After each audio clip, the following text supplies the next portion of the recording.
Hello, hello. I want to share with you today some thoughts and ideas to help you live a fulfilling life. And we're going to talk specifically about regrets. There's been a lot of research done and a lot of work where people have talked with individuals who are dying or on their deathbed. And the number one thing that has been found over and over is that these people have regrets related especially to their relationships and their families, but they have regrets about things that they never did because they didn't take those things that were most important to them and live their lives in a way that allowed them to put the most time, energy, and effort into the things that were most important for whatever reason. And I want to talk about that with you today because I don't want you to have that same experience. I don't want that experience for myself. I don't want it for you. I don't want you to be some many years down the road from now and thinking, oh, if only I had, or gosh, I wish I hadn't done that, or I wish I had done that. You don't want to feel that way. That is an extremely painful way to have to experience that time of your life. And this has come up for me recently because my dear mother is having a lot of health challenges. And so she has called me a few times to express some things that she regrets. And I don't want to be in that position, and I don't want you to be in that position, and I don't think you want to be in that situation either. So let's talk about how you can avoid not just getting to the end of your life and having regrets, but being at any point in your life and feeling regretful over things that you haven't done with your life.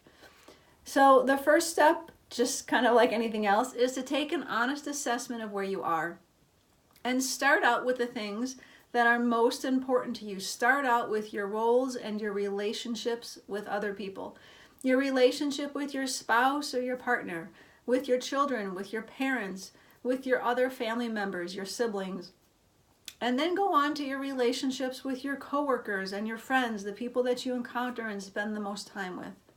Take a look at those relationships. Get truly honest with yourself and look over the past month, the past 3 months, even the past 6 months, and analyze your behavior toward those individuals and those relationships and ask yourself, do I have any regrets right now, today, about things that I have or have not done in these particular relationships?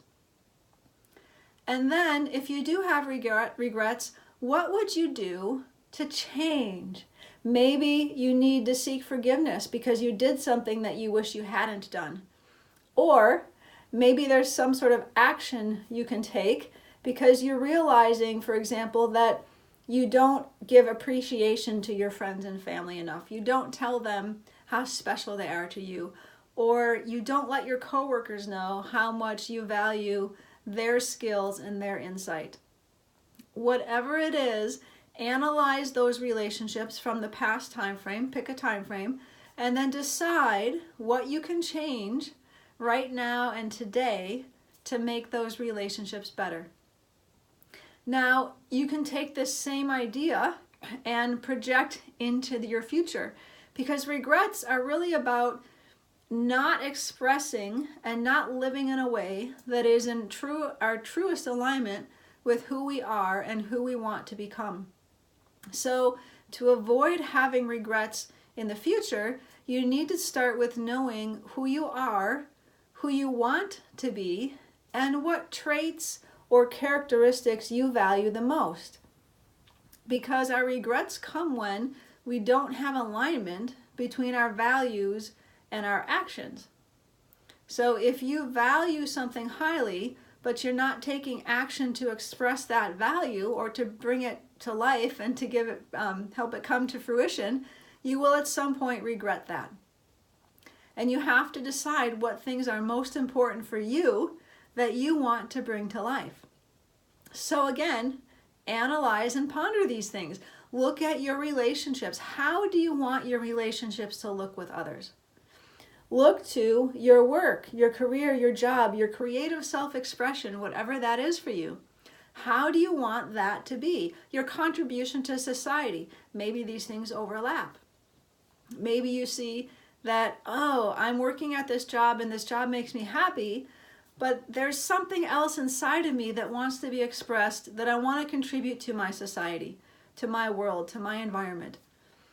Take some time to figure out, to tune into yourself, and to write about it, and to ponder what those things are that you truly value and that you want to do.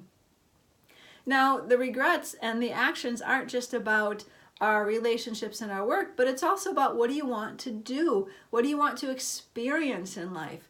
Do you want to travel? Do you want to eat certain foods? Do you want to learn another language or an instrument or whatever it is? What kind of things do you want to learn and skills do you want to develop for yourself?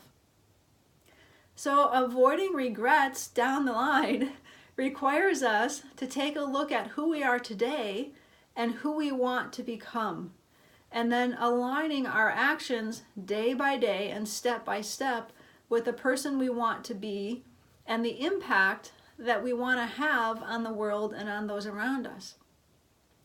Don't get to the end of your life and have to look back and regret things that you did or did not do. Nip that in the bud by, we'll say that way, by starting today. Analyze your relationship, analyze the way that you're living your life, analyze your contributions you're making to the world.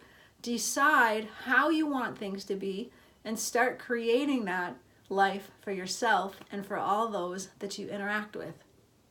If you have the desire for it, you have or can develop the skills and ability to bring it into being.